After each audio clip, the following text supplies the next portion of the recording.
All right, it's 7:42. Let's talk about your wallet, right, Margie? Yeah, exactly, Randy. Well, as anticipated, the Federal Reserve raised interest rates by 0.75 of a percentage point yesterday.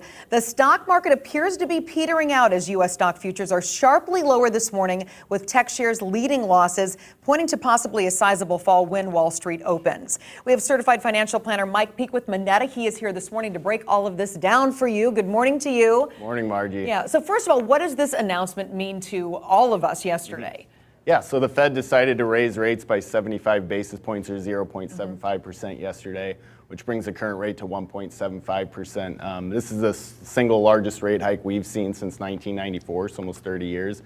What this means for consumers is possibly higher interest rates on their personal debt. I mean, we've seen a lot of increases already on things like mortgage rates, car loans, credit cards already this year. Those rates don't typically move in lockstep with Fed funds rates. Like as soon as they hike rates, those interest rates don't automatically raise. The lenders tend to price in expected future hikes. So yeah, we might see higher rates this year. It all kind of depends on what happens if the Fed continues to raise rates above what we'd expected. Yeah, why so aggressive though, Mike? Well, this is the highest inflation we've had since the 1980s. So the Federal Reserve rate hikes are one of the most important tools they have against battling inflation. So when they continue to raise these hike the rates, it cuts down on inflation, but yeah. The tricky part is kind of maintaining that soft landing where inflation is curbed without actually slowing down the economy to the point that now we're in a recession. Right. How do we balance that? It's very difficult. I would not want to be in control of having to do that. Yeah, their whole intent is to curb inflation, but they also have to keep in mind unemployment and keeping a strong economy. So their goal is to lower inflation while keeping unemployment low and then a strong overall economy. And that can be difficult. And if they constrict the money supply going into the economy too much, it could cause a recession or a slowdown in the economy.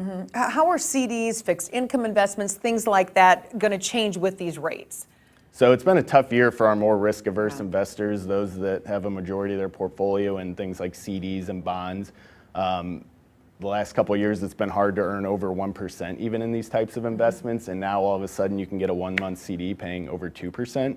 So what we typically advise clients to do is space out those maturity dates. So have one mature next year, the following year, the year after that.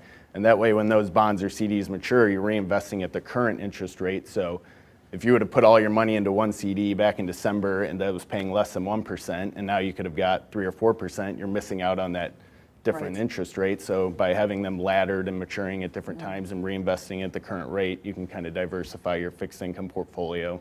And we know this isn't over. There's more rate hikes to come this year. Yeah, most likely. We'll see how aggressive they are. I mean, just 6 weeks ago, they didn't expect a 75 basis point hike until inflation data came out last week that showed another increase in inflation year over year. So we'll see. More to come, but hopefully not as high. All right, Mike Peek with Moneta. Thank you so much for your time this morning. We appreciate it. Thanks, Margie. All right, John, we'll send it back into you.